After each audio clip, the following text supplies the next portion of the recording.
The 10th gathering of ParlAmericas, Parliamentary Network for Gender Equality. Climate change poses a serious global threat that is increasingly being felt in many areas of the Americas and the Caribbean. All members of the population experience the impacts of climate change differently, but some groups, including women, are likely to experience compound levels of risk.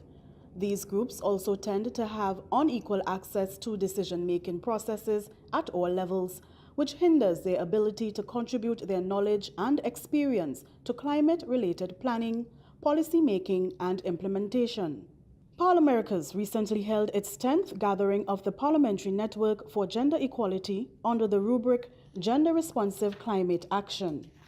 Parliamentarians can play a critical role in ensuring that their countries and legislators adopt a gender-responsive approach to climate action. This will help to ensure that entire populations are involved in and protected by efforts to understand and adapt to climate impacts. The Parliament channel sat down with Norma Cristina Cornejo, MP El Salvador, and Vice President Central America, Executive Committee of the Parliamentary Network for Gender Equality. How has El Salvador been implementing policies regarding gender-responsive climate action?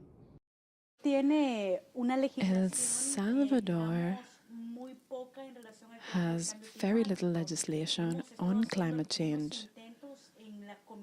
We have been making some attempts at the level of the commissions, such as the approval of the water legislation, legislation on food sovereignty, but with regard to climate change, we don't have legislation on that front, and I think that's one of the great commitments that we'd like to make now following this encounter that took place in Trinidad and Tobago, this meeting, on our obligation to legislate on an issue that is so important and so urgent for all of us.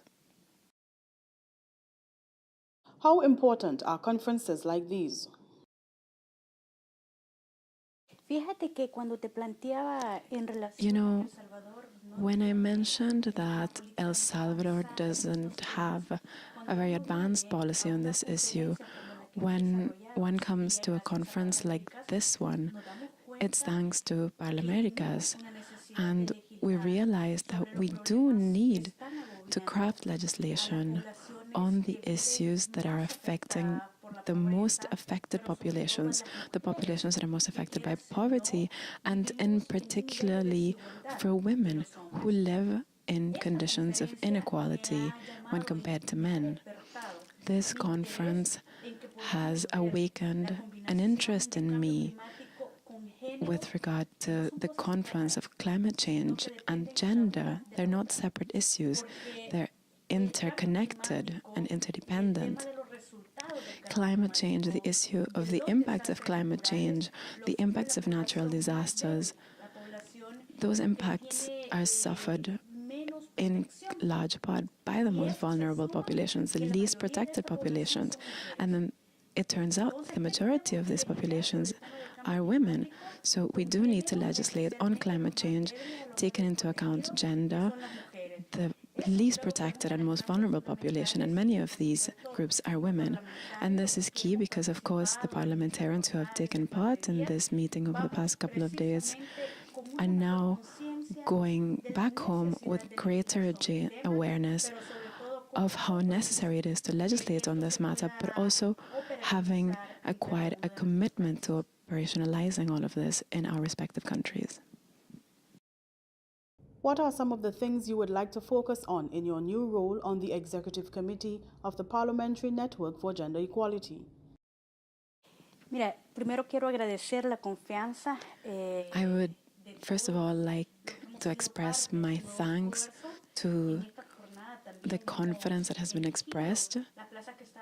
During this meeting, we selected those who are working in the Department on Gender, and those who were elected were Central America, South America, and then I was elected as Vice President for Central America. We dealt with some very important topics, issues that are very close to my heart for a long time.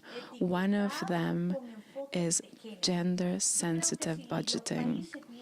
And I think that if the member states could work on how to assign resources to the majority of the population, and here we're talking about in Salvador, 54% of the population is women, and I think there could be much more positive responses in terms of the future of our societies.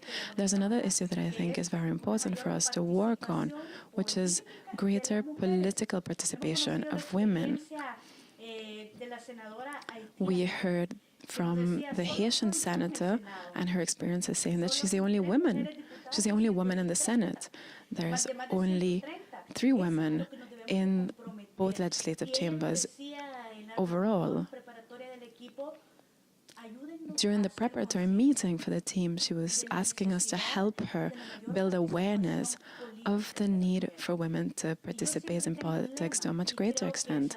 I have a motto, which is that we will not attain true democracy until the majority of the population or the full population is taken into account in decision making.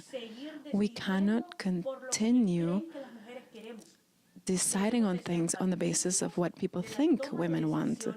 We need to participate in decision making and to be able to say what's affecting us, but also, and in particular, how we think that problems can be addressed. And this is a challenge for us, and a challenge that I'm going to be taking up over the next 2 years, and a challenge that I'm assuming as an individual and as a representative of the legislative body of El Salvador. And we're going to keep working together to make sure that the countries of the region can continue building awareness and acting to ensure greater participation of women in all areas.